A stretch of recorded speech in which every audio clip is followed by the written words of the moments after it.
Hello friends, मैं आस्था तिवारी, एक counsellor, psychologist, psychotherapist आज आपके लिए एक और वीडियो, एक और हेल्प लेके आई हूँ।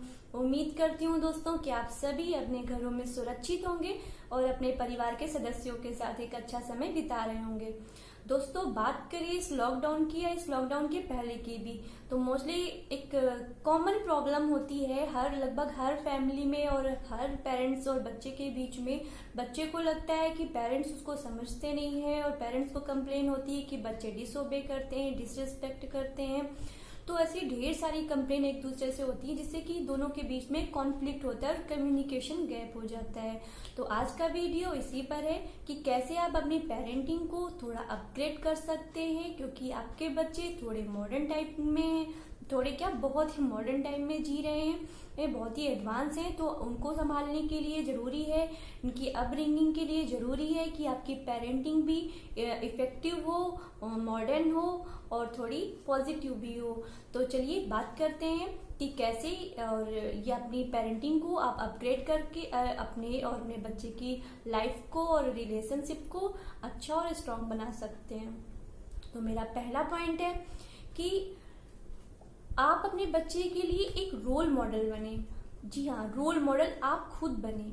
इसके लिए जरूरी नहीं है कि आप किसी बहुत अच्छे पोस्ट पर हो, क्योंकि अब आप में से कई लोग के मन में आएगा कि मैं तो हाउसवाइफ हूँ या मेरी उतनी अच्छी पोस्ट नहीं है और हम चाहते हैं कि मेरा बच्चा बहुत ही बड़ा आदमी बने, लाइक आईएएस पीसीएस बने, इंजीनियर बने।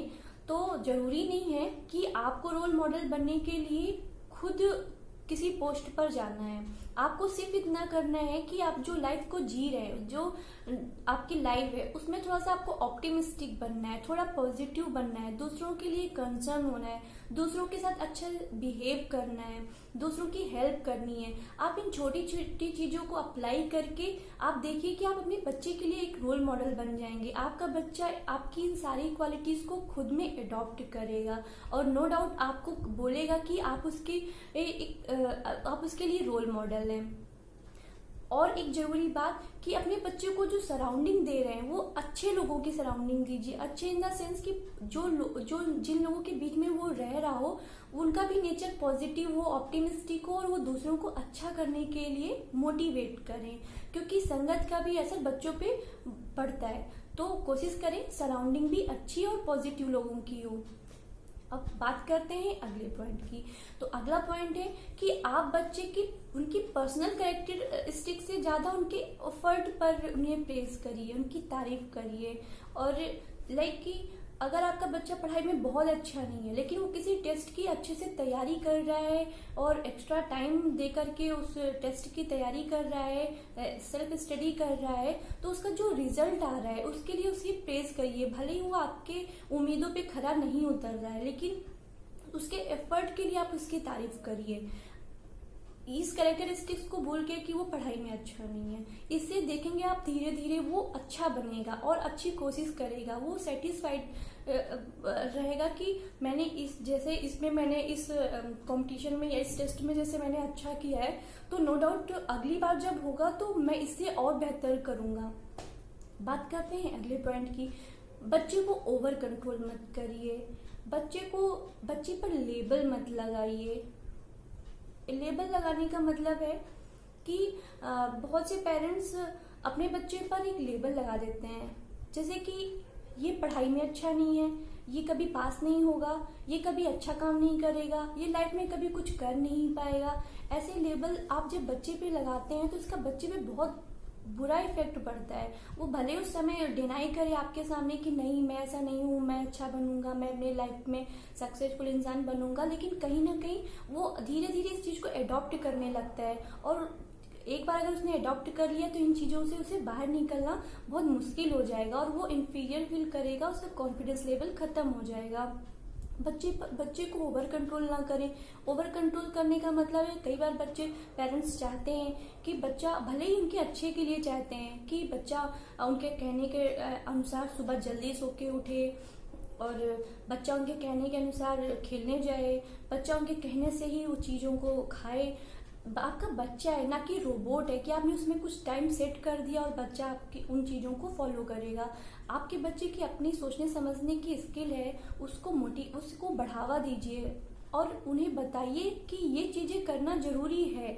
अब वो कब कर रहा है ये उस पर छोड़ दीजिए। अगर वो नहीं कर रहा है, जैसे कि आपने उसे पढ़ाई करने के लिए कहा और वो पढ़ाई नहीं कर रहा है, आपके कहने के टाइम पे पढ़ाई ना करके कुछ टाइम बाद कर रहा है, कुछ घंटे बाद पढ़ाई कर रहा है, तो इस पे फोकस करिए कि जब वो पढ़ाई कर रहा है तब वो अच्छे से करे, ना कि आपके कहने के टाइम पे ही वो पढ़ने के लिए बैठ जाए। हर बच्चे का अपना अपना टाइम, अपना नेचर होता है कि कब उसे चीज़ें ज़्यादा अच्छे, कुछ बच्चे होते हैं जिन्हें रात में पढ़ने के याद हो जाता है, अच्छा लगता है, कुछ बच्चे होते हैं जिन्हें दिन में सुबह पढ़ना अच्छा लगता है। तो ये बच्चे पर छोड़ दीजिए, ये उनकी हैबिट्स पे छोड़ दीजिए।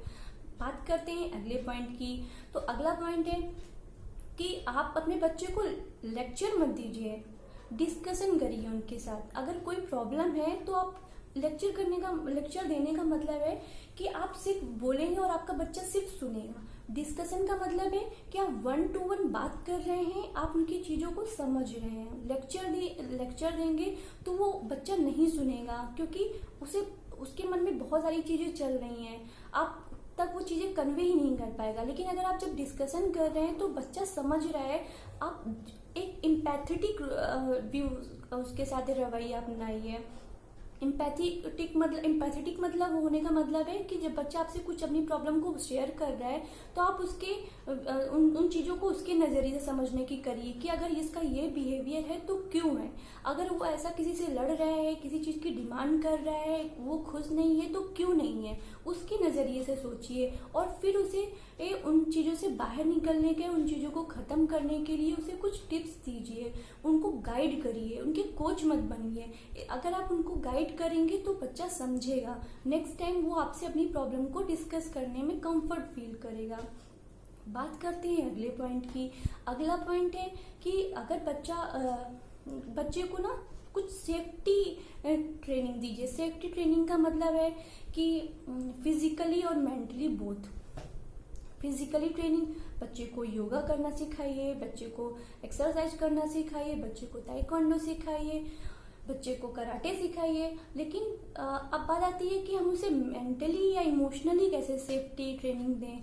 इमोशनली सेफ्टी ट्रेनिंग देने की ज़रूरत इसलिए है क्योंकि आज के टाइम पे खासकर मैंने स्कूल में काउंसलिंग के दौरान देखा है कि पेरेंट्स से शिकायत लेके आते हैं, या पेरेंट्स को जब पता चलता है कि उनके बच्चे बहुत छोटे हैं, 6th-7th में या हाई स्कूल इंटर में भी हैं, उनके बच्चे के कोई गर्लफ्रेंड बॉयफ्रेंड है या किसी और से ज़्यादा वो अटैच हैं, तो उन्हें बहुत बुरा लगता है। लेकिन कभी वो इस प्रॉब्लम का जो निष्कर्ष है कि क्यों है, वो इस पे पहुंचना ही नहीं चाहते या पहुंच ही नहीं पाते हैं। आप समझिए, अगर आपका बच्चा ऐसा कर रहा है तो क्यों कर रहा है, कि उसे जो इमोशनली सपोर्ट या जो प्यार, जो चीज़ें घर में चाहिए वो कहीं बाहर ढूंढ रहा है, क्योंकि आप उसे कहीं ना कहीं आप उसे वो चीज़ नहीं दे पा रहे हैं, वो अटैचमेंट नहीं उसे बना पाए हैं, उसे वो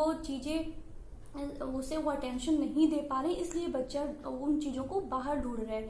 तो अगर आपको लगता है कि आपके बच्चे के साथ भी ऐसा कुछ है तो आप उसे अटेंशन दीजिए, अटैचमेंट उसके साथ बनाइए, उसे हग करिए, किस करिए, अटैचमेंट दिखाइए। जो चीज़ आपके दिल में है, जो वैल्यू आपके दिल में है आपके बच्चे के लिए, आप उन्हें जाहिर करिए, बोल के कन्वे करिए। कभी कभी बोलना भी जरूरी हो जाता है और ये इफेक्टिव भी होता है। नेक्स्ट पॉइंट है कि आप कुछ बाउंड्री सेट करिए, कुछ रिस्पेक्ट की। आप अपने बच्चे को भी रिस्पेक्ट दीजिए, आप अपने बच्चे के साथ भी रिस्पेक्ट से बात करिए, उनके इमोशंस की, उनकी बातों की वैल्यू करिए। ऐसा नहीं है कि आपका बच्चा छोटा है एज में तो उन चीज़ों को समझता नहीं है, या उसके लिए उसके इमोशंस वैल्यू नहीं करते हैं, उसके रिलेशन, उसके फ्रेंड्स वैल्यू नहीं करते हैं। आप जब उनकी रिस्पेक्ट करेंगे तो ये बच्चा सीखेगा इस चीज़ों को और वो अपने सामने वाले की, आपकी भी रिस्पेक्ट करेगा दिल से। नेक्स्ट पॉइंट है कि आजकल खासकर छोटे बच्चों को जब भी आप कुछ सिखा रहे हैं, अगर बच्चे बड़े हो गए हैं तब तो वो खुद ही अपने लर्निंग मेथड ढूंढ लेते हैं, लेकिन अगर आपका बच्चा छोटा है तो जो लर्निंग मेथड है आप देखिए वो थोड़ा क्रिएटिव बनाइए, उसे फन के साथ सिखाइए और अगर वो बच्चा नहीं सीख रहा है तो उस पर चिल्लाइए मत, उस पर गुस्सा मत निकालिए। आप देखिए कि आपके बच्चे का क्या मेथड है सीखने का। हर बच्चे का थोड़ा डिफरेंट होता है, तो आप उस मेथड को ढूंढिए। कुछ बच्चे खेलने के साथ सीखते हैं, कुछ बच्चे लिख के सीखते हैं, कुछ बच्चे बोल कर सीख लेते हैं। तो आप ढूंढिए कि आपके बच्चे का क्या मेथड है। और ये बहुत ही ज़रूरी है कि आपके बच्चे की ग्रोथ के लिए बहुत ज़रूरी है। नेक्स्ट पॉइंट है कि जैसे इंडिया में जैसे ही बच्चा होता है तो जो पेरेंट्स होते हैं वो अपने बच्चे के थ्रू अपने सपने को जीना शुरू कर देते हैं। तो ये एक लेवल तक तो सही होता है, लेकिन जब आप उन पे ज़रूरत से ज़्यादा फोर्स करते हैं, जैसे कि आपको डॉक्टर बनना था, आप डॉक्टर नहीं बन पाए, आपको क्रिकेटर बनना था, आप क्रिकेटर नहीं बन पाए, तो आप क्या करते हैं कि अपने बच्चे को फोर्स करते हैं कि तुम्हें यही बनना है, तुम्हें ऐसा ही करना है। अगर आप उन पेरेंट्स में हो तो बिल्कुल मत करिए। आप क्या चाहते हैं कि आपका बच्चा एक बोनसाई बन के रह जाए या ग्रो करे अपनी लाइफ में। बोनसाई का मतलब है, मैं आपको एग्जांपल के थ्रू समझा दूं कि एक बहुत बड़ा पेड़ लाइक पीपल, आम, बरगद, नीम, ऐसे बहुत बड़े से अच्छे पेड़ होते हैं, प्लांट नहीं पेड़ होते हैं, जिन्हें हम बिल्कुल एक प्लांट के तौर पे अपने पॉट में लगा देते हैं। फिर वो ग्रो नहीं करते और वो बहुत ही छोटे से रह जाते हैं, सिर्फ एक 100 पीस बन के रह जाते हैं। उनकी जो कैरेक्टरिस्टिक्स होती है, छाया देना, फल देना, ग्रीनरी, वो सारी वो खो देते हैं और एक कॉर्नर में सिर्फ एक 100 पीस बन के रह जाते हैं। अगर आप भी अपने बच्चे को ग्रो नहीं करने देंगे, उनकी अपनी चीज़ों को फील नहीं होने देंगे और उन्हें रोकेंगे, तो ऐसा करने से आप रोकिए नहीं, तो वो भी सिर्फ एक 100 पीस बन के रह जाएंगे। हो सकता है कि आपके कहने से वो डॉक्टर तो बन जाए, क्रिकेटर तो बन जाए, लेकिन उन चीज़ों में वो कभी खुश ना रह पाए, कभी सेटिस्फाइड ना रह पाए।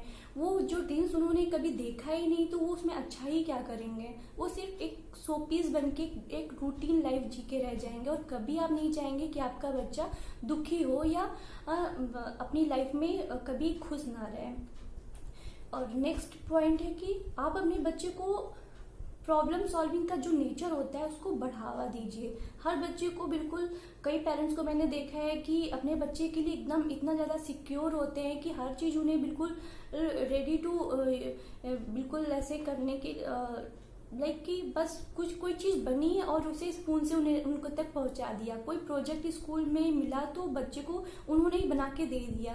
अगर आप भी उन पेरेंट्स में हैं तो ऐसा बिल्कुल मत करें। अगर आप ऐसा करेंगे तो आपका जो बच्चा है उस पर वो कभी अपनी चीज़ों, अपनी स्किल को वो यूटिलाइज ही नहीं करेगा, यूज़ ही नहीं करेगा, और हमेशा वो आपका ही मुंह देखेगा या किसी सपोर्ट को ही ढूंढेगा अपनी लाइफ में किसी एम को अचीव करने के लिए। तो दोस्तों, ये पॉइंट्स भले ही छोटे हैं, भले ही आपको लगे कि ये बहुत ही छोटे इजी पॉइंट्स हैं, लेकिन आप इन्हें अप्लाई जरूर करिए, क्योंकि आपका यही ड्रीम होगा कि आपका जो लाइफ का पर्पस होगा यही होगा कि आपका बच्चा हमेशा खुश रहे, सक्सेसफुल इंसान बने, अच्छा इंसान बने। तो प्लीज़ इन रूल्स को आप, इन टिप्स को आप अपनाइए और अपने बच्चे के लाइफ को अच्छा बनाइए, अपने रिलेशनशिप को स्ट्रॉन्ग करिए। Thank you so much, bye bye.